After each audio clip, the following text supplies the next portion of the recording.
ఇది కేవలం సమాచారంగా మాత్రమే భావించండి. వైద్య నిపుణులను సంప్రదించండి. మాన్సూన్ సీజన్ లో ఈసారి దోమలు ఒక్కసారిగా పెరిగిపోయాయి. మీరు చూసుంటారు చాలా కేసెస్. ఏ జ్వరాలు ఇప్పుడు ఎక్కువగా బయటపడుతున్నాయి సార్? యూజువల్లీ మాన్సూన్ అంటేనే ఒక వర్షాకాలం స్టార్ట్ అవ్వడం, ఒక ఆహ్లాదకరమైన వాతావరణము. దీంతో పాటు మనకి ఏమంటే చుట్టుపక్కల మనకు ప్రిమైసెస్‌లో చుట్టుపక్కల ఇంటి చుట్టుపక్కల గానీ, ఎక్కడ కూడా మనకు చూస్తున్నాము వర్షం పడుతూనే డ్రైనేజ్ వాటర్ రూల్ అవ్వడం గానీ, చెత్త ఉండడం గానీ, క్లీన్లీనెస్ అనేది మెయింటైన్ అవ్వట్లేదు. సో, ఇది one of the most important reason for ఈ మస్కిటోస్ అవన్నీ పెరగడానికి రీజన్ అది మెయిన్ ఇంపార్టెంట్. దీంతో పాటే ఆటోమేటిక్‌గా క్లైమేట్ చేంజ్ ఉంటది కాబట్టి రకరకాల జ్వరాలు. అవును. మన క్లైమేట్ చేంజ్ ఉంటది. మన ఇది ఉంటది గానీ, మన అలవాట్లు మాత్రం మారవు. సో, మనం బయట పోయి తినడం గానీ, ఈ స్ట్రీట్ ఫుడ్స్ తినడం గానీ, ఇవన్నీ వెరీ కామన్‌లీ మనకు ఉన్న కల్చర్‌లో one of the activity. Correct.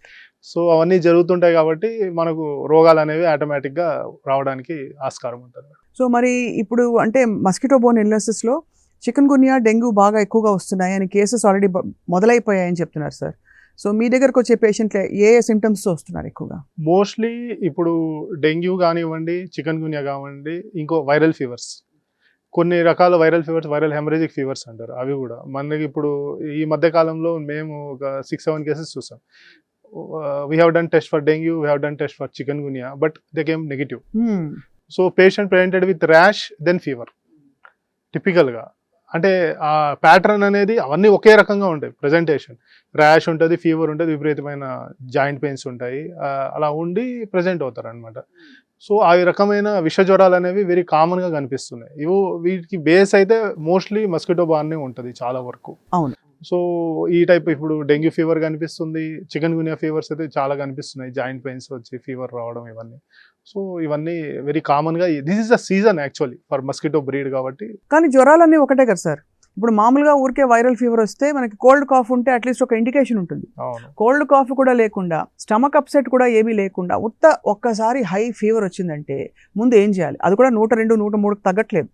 ఏం చేయాలి వెంటనే? ఇనిషియల్‌గా మనం చేయాల్సింది ఏ రకమైన జ్వరమైనా, వెదర్ ఇట్ ఈస్ డెంగ్యూ కానివ్వండి, చికెన్ గున్యా కానివ్వండి, ఇంకేమైనా వైరల్ ఫీవర్ కానివ్వండి, ఫస్ట్ మోస్ట్ ఇంపార్టెంట్ ఏమంటే పేషెంట్ హైడ్రేట్ అవ్వాలి. జ్వరం 102, 103 ఉంటే ఈ ఫీవర్స్‌లో ఏమవుతుందంటే పేషెంట్ డీహైడ్రేట్ అయిపోతారు బాగా. సో మనం ఫస్ట్ జ్వరం తగ్గడానికి యాజ్ యూజువల్ అందరూ చేసేది డోలో టాబ్లెట్ కానీ, లేకపోతే పారాసిటమాల్ 650 mg ఇప్పుడు వాడుతున్నాం కామన్‌గా. ఆ టాబ్లెట్ వేసుకుంటాము. వేసుకున్న తర్వాత ఎంత వీలైతే అంత వేడి సూప్స్, లేకపోతే ఇంట్లో హోమ్ మేడ్ థింగ్స్ మీరు రాగి జావ తాగొచ్చు, లేకుంటే గంజి ఏదైతే ఇది ఉంటుంది మామూలు అన్నం చేసేటప్పుడు గంజి ఇది చేస్తాం కదా, దాంట్లో పెప్పర్ సాల్ట్ వేసుకొని తాగొచ్చు.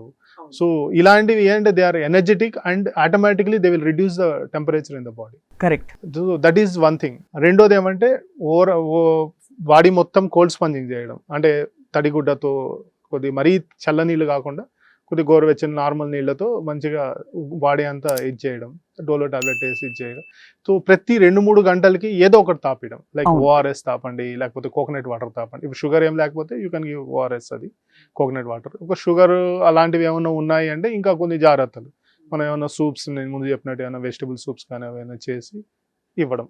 అలా హైడ్రేట్ అవుతూ ఉండి మనం సింపుల్ పారాసిటమాల్ వేసుకుంటే కూడా 1-2 డేస్లో ఫీవర్ చాలా వరకు తగ్గిపోతుంది.